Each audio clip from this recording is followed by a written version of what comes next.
Olá pessoal, sejam bem-vindos ao Show de Talentos da Rádio Clube Vinil. Para quem não me conhece, meu nome é Marcelo Carvalho e como eu havia prometido, uma vez por semana trazer os maiores e melhores talentos nacionais e internacionais. Por isso que eu estou aqui ao meu lado, o grandioso e talentoso artista Mariano Teles. Senhor Mariano, muito obrigado por estar participando do programa e eu gostaria de saber um pouquinho da sua história aí. Eu que agradeço o convite aí de estar aí participando e sobre a minha história assim como músico e tal. Isso. Então, eu comecei a tocar, na verdade eu sempre tive um pouco de inclinação artística, assim, sabe, desde pequeno sempre fui meio artista da família, assim. Só que, curiosamente, antes eu desenhava, na verdade, eu era desenhista, eu gostava de desenhar quando criança. Sempre desenhava bem, assim, durante um tempo cheguei a desenhar relativamente bem, assim, pra quem nunca tinha estudado, feito nada, autodidata, né. Meu pai tocava teclado, chegou a estudar teclado, eu cheguei a brincar um pouco então de teclado. tem música na família? Não, propriamente dito, meu pai chegou a dar uma tentada, assim. Mas gostava se arriscou, se arriscou no teclado durante um tempo, chegou a fazer aula, depois ele enjoou e vendeu o teclado lá e tal, e nunca mais viu o tal do teclado. Mas eu brincava também e tal, só que hoje em dia eu analiso assim, né, na época eu não me dei conta disso. Chegou um momento ali pela adolescência que eu comecei a não me interessar tanto mais pelo desenho. O desenho ali... eu já tava naquela fase assim que eu comecei a não assistir tanto desenho animado, eu já não tinha mais aquela... Não tinha graça. Eu já não tinha mais tanto... Eu tive também eu lembro que eu fui fazer aula de desenho uma época, num curso técnico que eu fazia, e era aqueles desenhos técnicos, sabe? Aquela coisa assim, super cheia de regra e tal, e eu meio que perdi o gosto com a coisa. Viu que não era a vocação desenho. Não é que não era a vocação, eu acho que me deu um pouco de bloqueio na época. Hoje em dia eu analiso até... Porque eu nunca mais desenhei desde aquela época, então eu acho que é tipo a pessoa que aprendeu a tocar de forma muito intuitiva ter que aprender teoria musical e ter que aprender depois de uma maneira um pouco mais formal. Talvez eu creio que cria o mesmo bloqueio às vezes. Foi mais ou menos assim. E bem na época eu comecei a me interessar mais por música. Tipo, na época eu não me dei conta disso. Hoje em dia eu vejo que foi meio que assim, eu troquei uma forma de expressão que eu tinha, que eu meio que estava perdendo aquilo por uma outra, assim, sabe? Então eu tinha uma forma de me expressar artisticamente, eu busquei uma outra na época ali.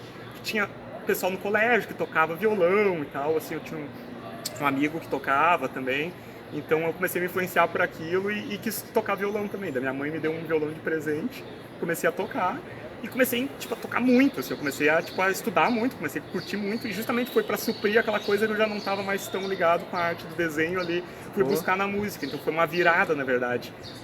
Show de bola. E daí eu comecei a estudar muito, comecei a tomar gosto, comecei a fazer aula de violão e tal. E logo eu comecei a dar aula de violão já. Depois de um tempo comecei a dar aula nos projetos. Aprendeu sozinho e já estava dando aula? Aprendi, fiz aula. Estava estudando com um professor. Um dia eu cheguei, eu lembro quando eu cheguei pro meu professor, na época o Álvaro Vicente, eu disse pra ele assim, será que eu consigo dar aula de música já? Porque eu tenho vontade de ser músico e tal, tenho vontade de trabalhar com isso, sei que nem tu, assim e tal. E ele disse, não, vai lá, vai firme. Comecei a dar aula também. Tinha uma banda na época, eu tocava também. Daí, como eu tava dando aula e tal, assim, tava me profissionalizando, eu comecei a pensar, eu acho que eu vou fazer faculdade de música. E fui atrás de me preparar para a faculdade de música também. Fui fazer aula com um professor em Porto Alegre, pelo Daniel Sá, que é um violonista do Renato Borghetti, um cara que eu admirava muito, que era um ídolo pra mim. Esse foi sua referência? Foi uma grande referência para mim. Ele era poucas pessoas que têm o privilégio de estudar com alguém que tu que é uma grande referência para ti, que é um ídolo, assim. Eu tive esse privilégio, isso me motivou bastante a estudar ainda mais e tal. Então eu ficava, tipo, horas e horas todo dia tocando e tal. E ou tava tocando ou tava dando aula, assim, sabe? Não tinha vida praticamente, era só isso. E daí depois fui aprovado na Universidade Federal, né, do Rio Grande do Sul. Me mudei pra capital. E desde então só trabalhando com música, assim. Então eu tô, tipo, há 13 anos trabalhando com música. Me formei na universidade. E logo na sequência, tipo, eu tava muito conectado com esse negócio criativo do violão, de me expressar criativamente, então, como compositor. Então decidi gravar o meu primeiro disco. Gravei o meu disco graças a um edital que teve da Prefeitura de Porto Alegre, do Estúdio Geral do FLAC. Lancei esse disco e depois consegui fazer a finalização do projeto através de uma campanha de financiamento coletivo. Foi um tremendo sucesso, um tremendo divisor de águas para mim, assim, porque a campanha ultrapassou a meta, a meta era um valor, ela foi acima, né? Eu consegui mais contribuições do que o necessário. Então sobrou dinheiro no final das contas para fazer o projeto. E lancei meu primeiro disco daí em 2017, o Área Metropolitana. E desde então venho tentando circular com esse projeto e tal, assim, tocando por aí, com um grupo que eu tenho atualmente, que é o Mariano Teles Ensemble, que eu faço com... E eu venho tentando buscar essa coisa de buscar linguagens novas para o violão, fundir a sonoridade acústica com outros experimentalismos, assim, com elementos eletrônicos, processamentos, efeitos, assim, eu venho tentando trabalhar uma linguagem sonora própria desde então. E já estou, na verdade, pensando num próximo disco lá, talvez ano que vem, vamos ver, assim, então, porque já estou com várias outras composições, então a gente está aí sempre criando e tal, e tocando por aí. Por aí. Bom, qual música lhe deu mais prazer de fazer? Compor? Qual música... É difícil falar dos nossos filhos, né? São vários filhos. Na verdade, eu tenho bastante dificuldade para eleger coisas favoritas, assim, sempre quando me perguntam qual é o seu filme favorito, seu livro favorito, eu sempre fico assim, bem, mas será que é esse mesmo? Eu diria assim, no sentido de qual música me deu mais prazer de compor, assim, pensando no processo de criação, sim, eu acho que a faixa título do meu disco, a Área Metropolitana, foi uma música que o processo dela foi muito interessante, porque ela meio que foi se transformando desde que eu compus. Quando eu compus ela pela primeira vez, ela era uma coisa, hoje em dia ela é outra coisa totalmente diferente. No disco ela virou outra coisa ainda, entende? Então ela foi uma música que ela foi se transformando. Se transformando com o tempo, e eu acho que foi bonito.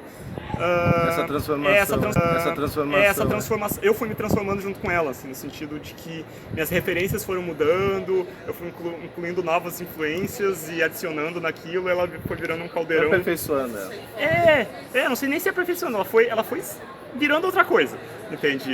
E foi adquirindo novas influências, e eu acho que eu fui me transformando junto com ela, acho que é bem por aí. Eu fui adquirindo novas influências e acabei meio que com ela encontrando uma linguagem própria, assim, acho que ela é importante por conta disso. Tanto que ela virou a faixa título do meu disco. Se o senhor não fosse músico, qual é a outra profissão que o senhor acha que teria investido? Eu acho, assim, dado a meu histórico, provavelmente alguma coisa artística também. Pelo desenho, começou o desenho. Talvez eu seria desenhista, na verdade. Talvez a música foi culpada de eu não ser desenhista, talvez eu teria ido atrás mais, assim, desse meu potencial. Nem sei também, assim, eu te confesso, assim, que eu não desenho, eu não paro pra desenhar há pelo menos uns, sei lá, 15 anos, assim, que eu não paro pra desenhar. E eu até ultimamente eu ando tendo vontade de novo, assim, de voltar a desenhar. Experimentar novamente, assim, não sei, talvez. Mas provavelmente seria alguma coisa com desenho, ou com cinema, alguma coisa. Certamente seria alguma coisa artística, eu acho. Bom, o que o senhor considera como... Você considera ser a chave para o sucesso? O senhor, o que seria a chave para o sucesso? Chave para o sucesso, aí depende do que a pessoa considera como sucesso. Porque a gente tende a associar com sucesso muito a dinheiro. Dinheiro, fama, coisas assim, né? E isso aí, muita gente tenta vender qual é a fórmula, qual é o segredo, e ninguém sabe dizer ao certo, né, na verdade. Tanto que pessoas que têm dinheiro são famosas e tem cheio de problema. Cheio de problema. E também muita gente que faz toda a cartilha, assim, por exemplo, hoje em dia tem muito essa moda dos gurus de carreira, dizendo ali, não, faz isso que vai dar certo, vai ter sucesso e tal. E muita gente tenta exatamente aquela mesma fórmula e às vezes não tem sucesso, né? Então, financeiro, fama, acho que tem um quê ali que é difícil definir exatamente o quê. Porque quando a gente está falando de sucesso, assim, fama, dinheiro, a gente está falando de interesse público, né? Quanto mais pessoas se interessarem por aquilo, mais sucesso, digamos, a pessoa vai ter. E eu não sei se é exatamente por aí, assim, sabe? Eu acho que existe muita gente que considera que sucesso é a satisfação pessoal, né? Tu tá feliz com aquilo lá que tu tá fazendo. Eu acho uma boa maneira de pensar, na verdade, essa. Uma boa definição. Uma boa definição, e eu acho que é um pouco não perder o foco de que é isso aí. Por mais que tu esteja, lógico, a gente vai tentar buscar, sei lá, conseguir se realizar financeiramente, conseguir pagar as contas, conseguir, né, tipo, se virar e tal. Óbvio, né? Mas eu acho que é não perder o foco em relação ao principal, que é estar satisfeito com aquele trabalho que tu está fazendo, né? O que tu adianta tu tá fazendo um trabalho ali que tu tá, sei lá, com sucesso comercial ali, mas tu não tá gostando do que tu tá fazendo, não tá feliz com aquilo. Então acho que é mais ou menos por aí. Não perder o foco de que é um trabalho que tem que te representar, né, de alguma forma. Te representar como quem tu é de verdade, né? não criar um fake, né? Então acho que é isso. Tentar buscar o seu eu artístico, acho que vai te levar a um sucesso e a uma satisfação pessoal. Ok. Qual a dica ou conselho para a galera que está começando e está querendo um lugar ao sol na música? Sim. Eu acho que é isso aí. Tipo, não perder o foco de buscar encontrar o seu eu. Estava me falando da identidade artística, musical, identidade artística, exatamente. Identidade artística. Tu te preocupar com fazer algo que te represente artisticamente e também buscar algo que seja, que te diferencie também. E se a pessoa também quiser fazer exatamente como as pessoas já fizeram, não quiser ser original, também não precisa ser. Eu acho que abarca todo mundo. Eu acho que o principal é isso, assim, tu tá fazendo um negócio com felicidade, com verdade. Acho que pode ser que, caminho. como o senhor estava falando, tinha as suas referências, né? E aí começou, compôs, e aí até a sua faixa, a área metropolitana. A área metropolitana, já, com certeza a construção da sua identidade mudou ela. E agora... Exatamente. É que tu aprende muito no processo, né? Não adianta assim, às vezes a galera que tá começando tem a mania de querer também já tá com tudo pronto logo de começo. Tu vai aprender muito no processo. Quando tu começar a tua carreira, sei lá, 10 anos, 20 anos depois, tu vai ser outra pessoa totalmente diferente, tuas referências vão mudar, né? Então, eu noto às vezes que tem muita gente, por exemplo, que fica anos gravando o mesmo disco. A pessoa gastou, sei lá, 5 anos gravando um disco. Cara, quando tu começou um disco, 5 anos depois, não é nem a mesma pessoa, sabe? Eu acho que um disco, um lançamento de algum trabalho, ele é um retrato de um momento. Tu viveu aquele momento, naquele momento é aquilo. E eu acho que depois tu vira o capítulo ali, vira para outro capítulo e segue adiante e vai tentando buscar outras coisas, assim, né? Assim, a gente vai seguindo. Ok. Bom, infelizmente a entrevista vai ficando por aqui. Agradeço ao grandioso Mariano Teles. A entrevista na íntegra vai estar na descrição, como vai estar aí se o pessoal quiser conhecer mais, Instagram do Mariano Teles, Facebook e tem um canal no YouTube, né? Então se quiser saber mais, link na descrição do vídeo. E agora vamos com a música, com a maravilhosa música de Mariano Teles.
Aê!